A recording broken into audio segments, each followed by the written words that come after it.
Let's talk about the different types of erasers.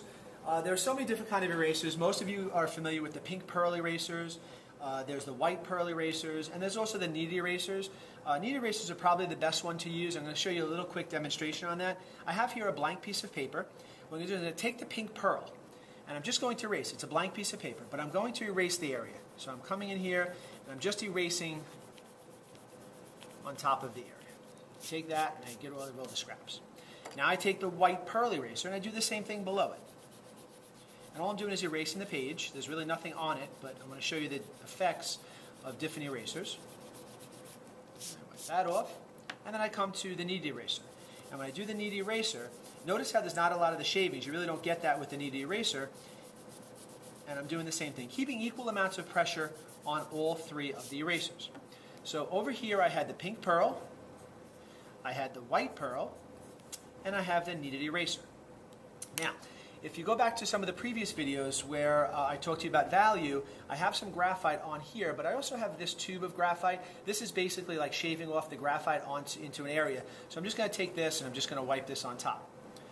Now, I have graphite in all areas. I'm going to take my soft tissue and I'm going to start to erase. Now remember, there was nothing on this page. So I start to erase.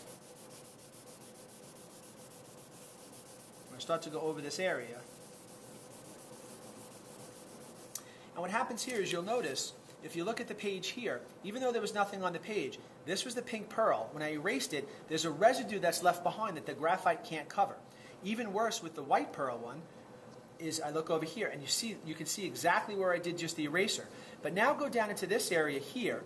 If you look at the knead eraser, there's really no residue. It hasn't changed the paper at all, so the fibers of the paper remain largely intact. So when I go over with my graphite, you'll see here the difference between the pink pearl, the white, and then the kneaded eraser. Really no damage has been done to the paper there with the kneaded eraser. So it's real important to understand the differences. So why would you ever use the pink pearl eraser? Well, I would use the pink pearl eraser or the white pearl if I was just trying to get rid of some of the areas and I wasn't too concerned with going back over it. Then it works really well.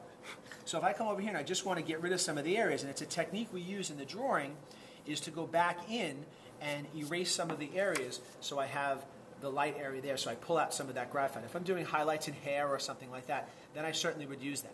We also have this here, which is a pencil eraser, which I actually have this here, and you would erase the area because you get to fine detail. You can sharpen this up like a pencil, get really fine detail, work your area out, and then I can come over here and erase that. So there's a couple of different types of erasers I want you guys to become familiar with so you'll know which eraser to use for each job.